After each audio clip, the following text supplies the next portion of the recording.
الحمدللہ وحدہ لا شریک لہ والصلاة والسلام علی من لا نبی بعدہ وعلی آلہ واصحابہ الذین اوفوا عہدہ اما بعد۔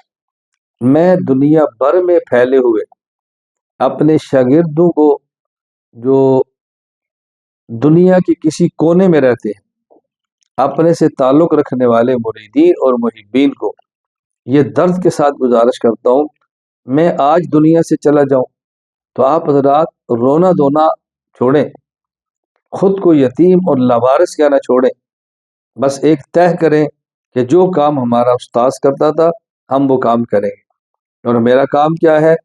اخلاص، اعتدال اور دلائل کے ساتھ اہل سنت والجماعت احناف دیوبند کے عقائد، ان کے مسائل پوری دنیا میں عام کرنا، یہ ہمارا کام ہے۔ نہ ہم کسی ملک کی پالیسی پر بات کرتے ہیں، نہ ہم عسکریت کی بات کرتے ہیں، نہ ہم سیاست کی بات کرتے ہیں، غیر عسکری اور غیر سیاسی طور پر پوری دنیا میں عقائد اور مسائل پہ کام کرتے ہیں۔